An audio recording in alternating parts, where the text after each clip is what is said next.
Internet को हम लोग एक ओशियन में तैर रहे आइसबर्ग की तरह समझ सकते हैं, जिसका कुछ तो हिस्सा ओशियन के ऊपर है, जिसे मैं और तुम देख सकते हैं। अगर हम लोग एक शिप में हो तो यहाँ शिप है तुम्हारा इंटरनेट सर्विस प्रोवाइडर, लेकिन इसका 90 to 97% छिपा हुआ है इसी ओशियन के नीचे, जिसे हम और तुम चाह कर भी नहीं देख सकते।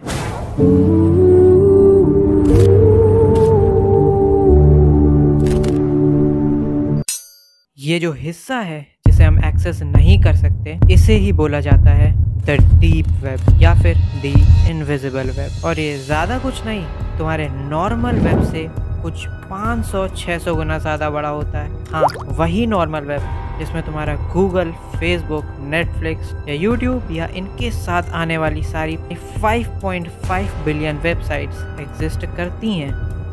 इतना ही नहीं, इसका साइज एस्टीमेट किया जाता है 7500 TB। कंपैरिजन के लिए तुम्हारा वही सरफेस वेब जिसमें तुम्हारी दुनिया की सबसे इम्पोर्टेंट साइट्स एग्जिस्ट करती हैं, उसका साइज सिर्फ और सिर्फ 17 TB का है। अगेन, कोई छोटा मोटा नंबर नहीं है, मैं सिर्फ और सिर्फ कंपैरेटिव बेसिस पे बात कर रहा हूँ। डीप वेब के कुछ छोटे मोटे काम, जैसे किसी का ईमेल स्पैम करवाना हो, क्रेडिट कार्ड का इन्फो निकलवाना हो, या किसी का फ़ोन या PC हैक करवाना हो, सीक्रेट ऑनलाइन बैंकिंग जो कि बड़े बड़े अमाउंट्स में होती है, रिस्ट्रिक्टेड सोशल मीडिया के पेजेस या प्रोफाइल्स का एक्सेस लेना, या फिर वीडियो ऑन डिमांड, ये सब चीज़ें डार्क वेब में चिल्लरों के भाव बिकती हैं। ये सब तो डार्क वेब के उतने बेसिक काम हैं, जैसे सेल के बारे में तुम जानते होगे, mitochondria is the power house of the cell. यकीन मानो, सेल की फंक्शनिंग से कहीं ज़्यादा डीप होती है। अब अगर तुम सोच रहे हो कि इंटरनेट के सिर्फ ये दो पार्ट्स होते हैं, सरफेस वेब जहाँ पर तुम्हारा ये सारी वेबसाइट काम में आती हैं, और डीप वेब बस, लेकिन नहीं, डीप वेब शायद से कुछ ज़्यादा ही डीप है, क्योंकि इसको फर्दर क्लासिफाई किया जाता है 5 अलग अलग पार्ट्स में या 5 अलग अलग वेब्स में। इसके बारे में जानना सच में कुछ ज़्यादा ही डिस्टर्बिंग है। इनके बारे में तो मैं तुम्हें पार्ट 2 में बताऊंगा, लेकिन उससे पहले तुम ये सोच रहे होगे कि तुम्हारे दिमाग में सवाल आएगा कि इसका यूज़ ही क्यों करना है, अच्छा खासा काम तो चल रहा है ना अपना। किसी भी वर्ड की स्पेलिंग जानने के लिए हम उसके शुरू के 4 लेटर गूगल में लिख देते हैं, स्पेलिंग पता चल जाती है। या फिर हमारे फेवरेट यूट्यूबर के वीडियोस देख के एंटरटेनमेंट के साथ साथ नॉलेज गेन करते हैं। नेटफ्लिक्स प्राइम वीडियोस पे मूवीज देखकर टाइम पास करते हैं। और अब तो रील्स भी आ गया ना, और क्या ही चाहिए। तुम्हें नहीं चाहिए। क्या हो अगर किसी को किसी का करवाना हो, या फिर इलीगल ड्रग्स या वेपन्स को बेचना हो और ढेर सारा पैसा कमाना हो। ऐसे में तुम थोड़ी ना इंस्टा पे पोस्ट करते घूमोगे कि 1 लाख दूंगा, बस इस आदमी का मर्डर कर दो या फिर इस बच्चे को किडनैप कर दो। या यूट्यूब पे वीडियो बनाओगे कि वैसे तो ये ड्रग जो कि पूरी दुनिया में बैन है, लेकिन तुम इसे हमारे चैनल के डिस्क्रिप्शन में दिए गए लिंक से बड़ी आसानी से 1 क्लिक में खरीद सकते हो। नहीं, ऐसे ही ढेर सारे अनएथिकल एक्टिविटीज़ को अंजाम देने के लिए काम में लिया जाता है डार्क वेब। अब ऐसा नहीं है कि सिर्फ गलत कामों के लिए डार्क वेब का यूज़ किया जाता है। यहाँ पर किसी देश की गवर्नमेंट के टॉप मिलिट्री सीक्रेट्स छिपाए जाते हैं।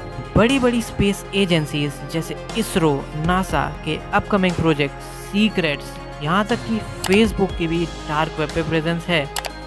अब शायद इसीलिए हमें हर दिन टेक न्यूज़ में देखने को मिलता है, डेटा ले लो, जहाँ पे फोन नंबर्स हैं, यूजर आईडी है, होना ही था जहाँ पे credit card detail, email ID सब उसके अंदर है। आगे का पार्ट थोड़ा क्रूशियल होने वाला है, तो ध्यान से सुनना।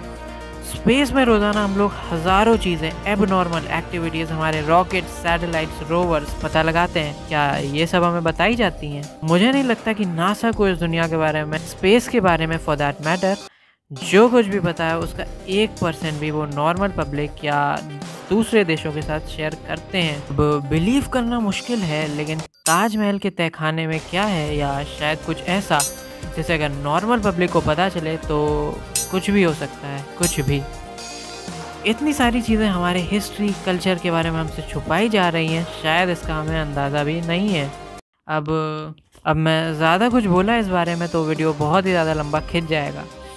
ये सारी चीज़ें जो भी मैंने तुम्हें बताई, ये सारी चीज़ों का स्ट्रक्चर्ड डेटाबेस डार्क वेब में इनक्रिप्टेड फॉर्म में स्टोर किया जाता है, जिससे कि चाह कर भी उसे एक्सेस नहीं कर सकता। That was intense.